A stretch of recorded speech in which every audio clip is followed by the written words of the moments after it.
High court के हालिया फैसले ने एक बार फिर ये सवाल खड़ा कर दिया है कि क्या हर रिश्ते को सिर्फ कानूनी नजरिए से देखा जा सकता है या उसमें भावनात्मक और सामाजिक जटिलताएं भी उतनी ही महत्वपूर्ण होती हैं।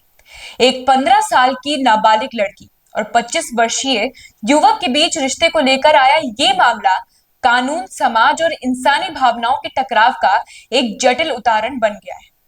मामला सिर्फ एक कथित अपराध का नहीं बल्कि दो व्यक्तियों के बीच जटिलताओं, पारिवारिक असहमति और न्याय प्रणाली की धीमी रफ्तार का भी है।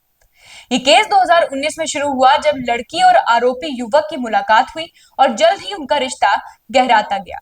लड़की के मुताबिक उसी साल युवक ने अपने प्यार का इजहार किया और उसने स्वीकार भी कर लिया, लेकिन घर वालों की नाराजगी इस रिश्ते पर हमेशा एक साए की तरह मंडराती रही। मार्च 2020 में लड़की ने आरोप लगाया कि युवक ने उसके साथ जबरदस्ती की थी, लेकिन इसके बावजूद दोनों साथ रहने लगे। जुलाई 2020 में लड़की घर छोड़कर चली गई और 2 दिन बाद अपने पिता को खुद फोन करके बताया कि वह आरोपी के साथ है और किस राज्य व गांव में रह रही है। मई 2021 में लड़की ने पिता को बताया कि वह गर्भवती है। उस समय उसकी उम्र सिर्फ 15 साल थी, जबकि युवक की उम्र 25 साल। इसके बाद उसे महाराष्ट्र वापस लाया गया और युवक पर भारतीय दंड संहिता और पॉक्सो एक्ट के तहत केस दर्ज हुआ। मई 2021 में ही उसकी गिरफ्तारी हुई और तब से वह लगभग 4 साल से जेल में बंद है। जस्टिस मिलिंद एन जाधव की सिंगल बेंच ने 9 अप्रैल 2025 को इस जमानत याचिका पर सुनवाई करते हुए फैसला दिया।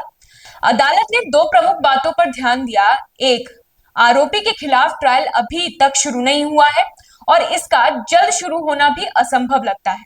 और दो, आरोपी पहले से ही 4 साल के करीब जेल में बिता चुका है। इन तथ्यों को देखते हुए कोर्ट ने आरोपी को जमानत दे दी। हालांकि ये साफ किया गया कि ये सिर्फ एक अंतरिम राहत है, ना कि अंतिम फैसला। ये फैसला सिर्फ आरोपी को जेल से बाहर निकालने का माध्यम नहीं, बल्कि याचिका प्रणाली की गति और अभियोजन पक्ष की तैयारियों पर भी सवाल खड़ा करता है। आरोपी के वकील मतीन कुरैशी ने अदालत को बताया कि लड़की ने अपनी मर्जी से युवक के साथ 10 महीने बिताए और इस दौरान कभी भी जबरदस्ती या दबाव की बात नहीं कही गई। उन्होंने ये भी दलील दी कि लड़की के पिता को उसकी लोकेशन मालूम होने के बावजूद उसे वापस लाने का कोई प्रयास नहीं किया गया।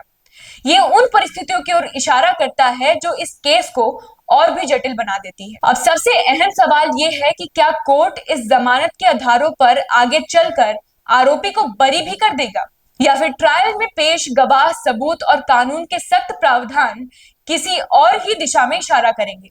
ये केस हमें बच्चों के अधिकार, बालिगता की कानूनी परिभाषा, पारिवारिक जिम्मेदारी और न्यायिक प्रणाली की वास्तविकता पर गंभीरता से सोचने को मजबूर करता है।